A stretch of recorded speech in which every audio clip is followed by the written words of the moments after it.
Hey everybody, it's Irene with BrainStormAcres.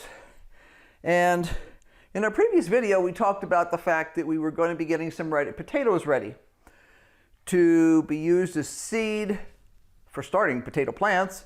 And also we were going to be stashing some of our potatoes for a little later because it's really kind of too early.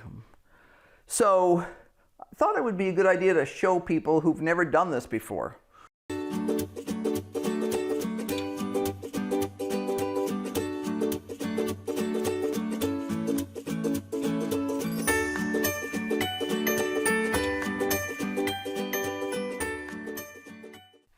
We've done this a dozen times with potatoes from the grocery store.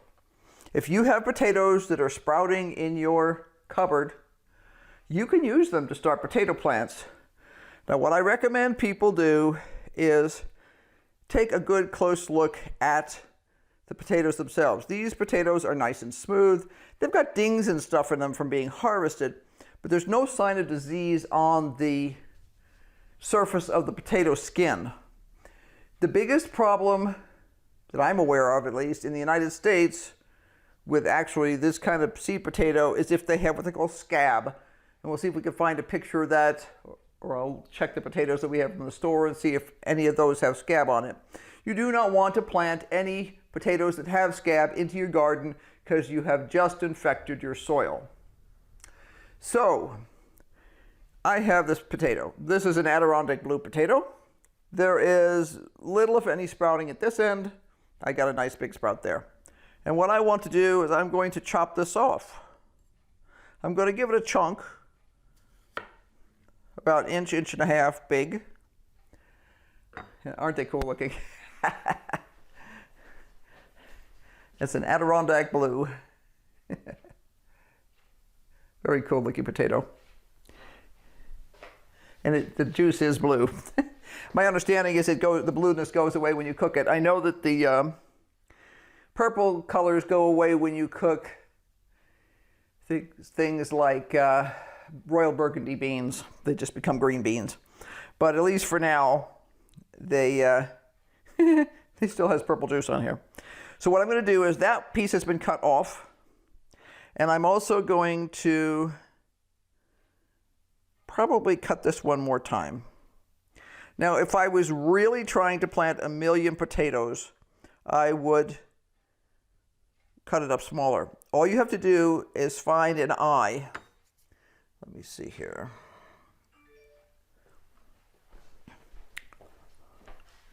These things here are called eyes.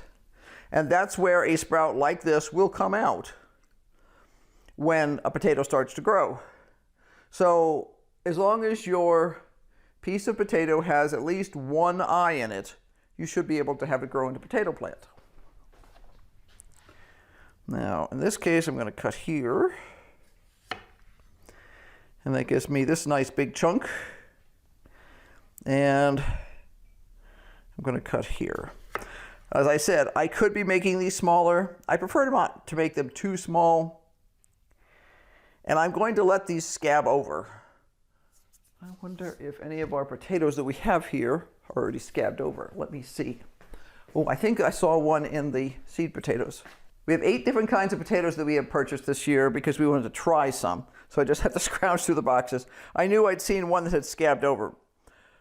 What that means is the potato forms sort of a tough skin. And here's one here that's had that happen. This potato was probably much bigger to start with. And it's got a flat section here. It's not squishy, it's not rotten, it's just kind of got a skin to it. And that's what you want to happen to these seed potatoes before they get planted. So I'm just going to continue this process. I don't want to break any of these guys. Now, once these are scabbed over, the ones that have the long shoots on them, I'm going to go ahead and plant. The ones that don't are going to go into the fridge. We do not have a frost-free refrigerator because it is a propane refrigerator, which means we have to defrost it a couple times a year, which is fine. The advantage to that is frost-free refrigerators heat and cool the refrigerator and cycle with air in order to keep the frost out. But that also means they dry out any of your vegetables that are in there that are not in a plastic or other closed container. So people wonder why their veggies dry out and shrivel up in the fridge. That's it. Ours don't do that.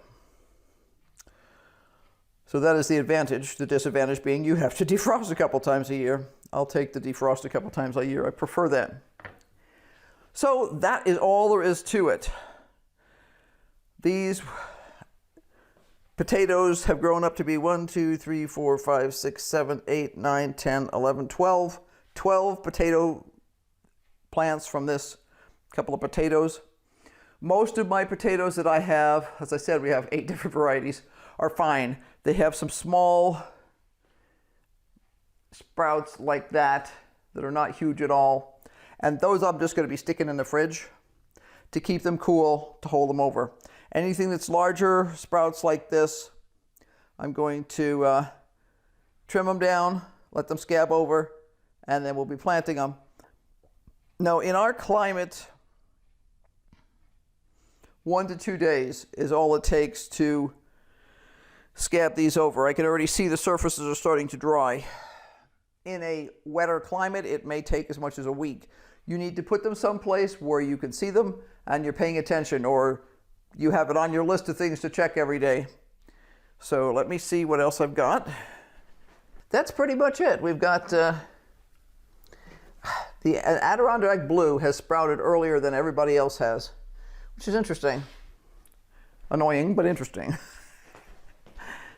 So these are a couple of other Adirondack Blues, and they have the same issue. They're not as super sprouted as that one was. I am going to break this sprout off. You can decide to just break off sprouts. It's not going to be the end of the world. This one's going to be fine. This one's going to be fine. And I'm going to cut this guy in half.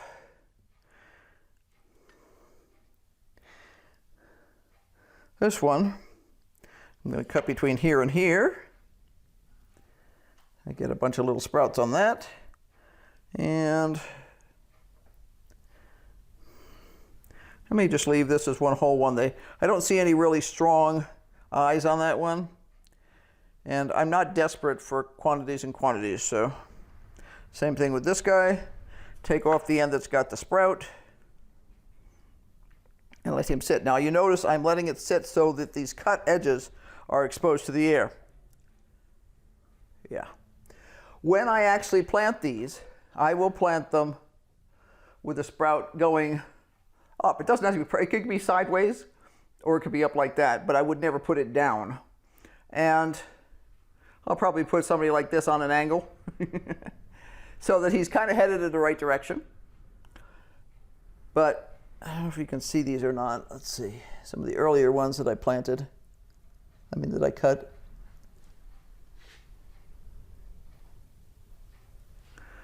I don't know if you can tell the difference. This one I just cut, and it's still quite damp.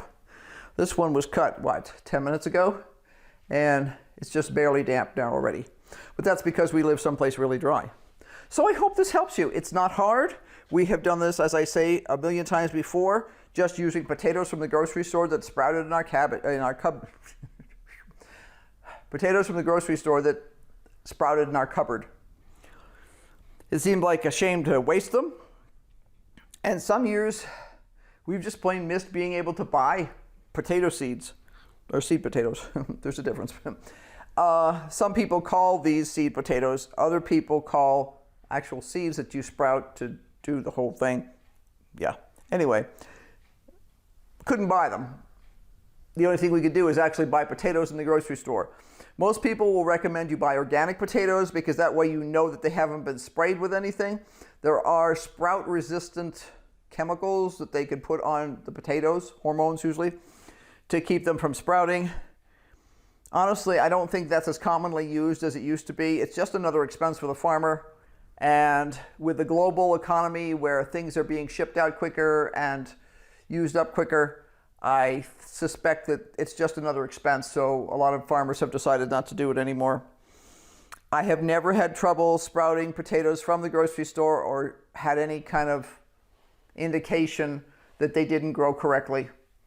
So, you know, your mileage may vary depending on where you're buying from, but that's the case here. And I would not consider my local grocery store to be particularly proactive when it comes to organic things. They do have an organic section for $1 bazillion more than the inorganic section. But yeah, hope this helps. Be sure to like, subscribe, hit that notification bell, and don't hesitate to try it. If you have some potatoes in the cupboard, let me see if I have some. These were left out on the counter too long. I don't think they've gone squishy. No, they haven't gone squishy. But these are gold potatoes. I'm sure they're Yukon Golds. See that? It's having no trouble sprouting. I could chop that in half and have 2 potato plants out of it, or plant the whole thing. You can plant an entire potato. In fact, some people recommend it because they feel it will give you a heavier potato harvest. I have never done a scientific study on it. I'm sure someone has. There's lots of opinions, and we're all entitled to our own opinions. So try it. If you have some sprouted potatoes, figure out how to plant them. We are going to be using 10-gallon buckets. Some people that I've seen on YouTube prefer 20-gallon buckets. 20-gallon buckets are big. They're about this big around, and they weigh too much for my liking. So 10 gallons, we will probably plant 2 to 4 potatoes in each bucket. We'll plant 2 that way, down towards the bottom of the bucket, and then 2 closer to the top of the bucket in the opposite direction, forming sort of a cross. 2 that way and 2 that way. Or we might just plant 2 and see how that goes. We've experimented a couple of different ways in the past and could not discern any rhyme or reason to why things worked or why they didn't. But in the past, we also had a lot of trouble with grubs, which we have found a solution for. So, until next time, grow some potatoes, grow some radishes, grow something, and have a great week. Bye.